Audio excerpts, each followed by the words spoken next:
أعوذ بالله من الشيطان الرجيم ورتل القرآن ترتيلا. Kita akan insyaallah akan mengulas kembali tentang mim sukun.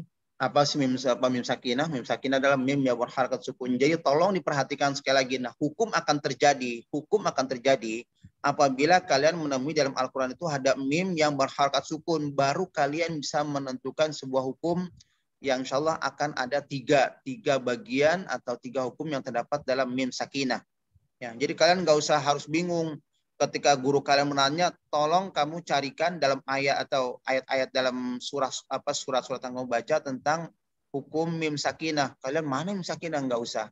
Artinya landasan pertama kalian ketika ada perintah untuk menentukan hukum dalam mim sakinah, kalian dulu lihat harokat mim yang berharokat sukun. Jadi kalau ini sudah kalian temukan, baru nanti akan terjadi hukum-hukum yang insya Allah kalian ketahui. Kayak kemarin, hukum mim, nun, sakinah, dan tanwin, itu pun sama. Ketika kalian mengawali untuk mencari hukum tersebut, lihat apakah memang ada nun yang berharokat sukun atau tanwin. Tanwin itu adalah huruf yang memiliki harokat dua.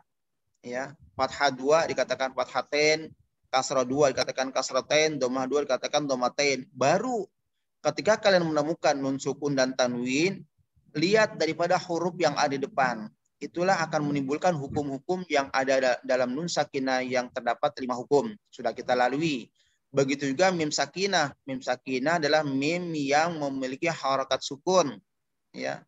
Jadi nggak usah harus terlalu melebar pemikiran kalian. Mana sih hukum mim? Pokoknya adalah apabila ada mim sukun, baru akan terjadi hukum. Ya, mim sakinah. Ada berapa dia? Ada 3. Yang pertama idgham mimi, ya, atau kita dikenal dengan idgham mislaini. Yang kedua adalah ikhfa syafawi. Ya. Perhatikan, ketika kalian juga menyebutkan kata-kata ikhfa dalam nun sakinah, selengkap. Jangan bilang coba sebutkan hukum-hukum dalam nun sakinah. Kalian hanya bisa mengucapkan idhar, ikhfa yang lengkap. Karena kenapa? Nanti ada hukum yang berikutnya yang memang kata-katanya sama tapi akhirannya berbeda. Ketika dalam hukum nun sakinah, ikhfanya ikhfa hakiki. Kalau dalam mim sakinah, ikhfa syafawi. Kenapa sih syafawi? Karena terkait dengan masalah huruf mim.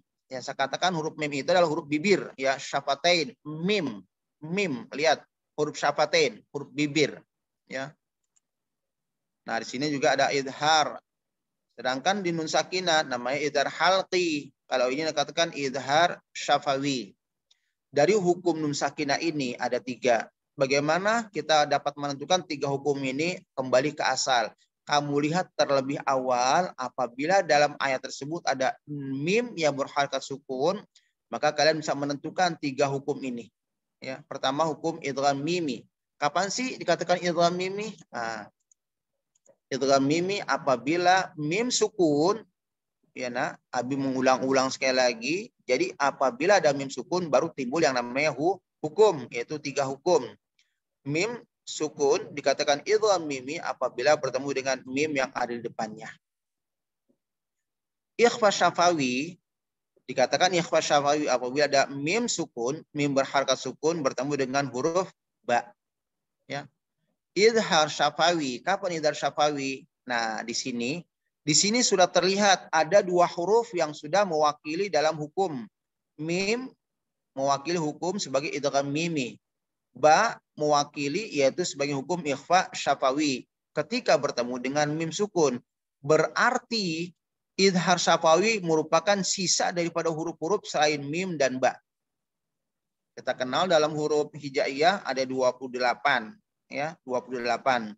Berarti ketika dikurangi dengan mim dan ba 2 huruf, berarti sisanya adalah 26.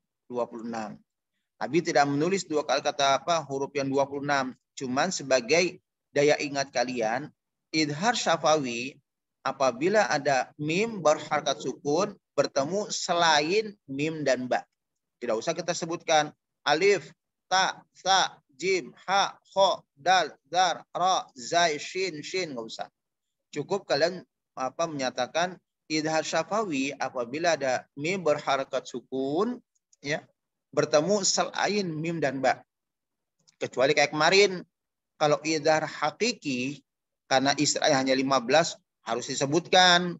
Soalnya kalau tidak disebutkan beradu dengan huruf-huruf yang ada dalam hukum yang lain. Kayak idhar halki 6, ya, hurufnya beda.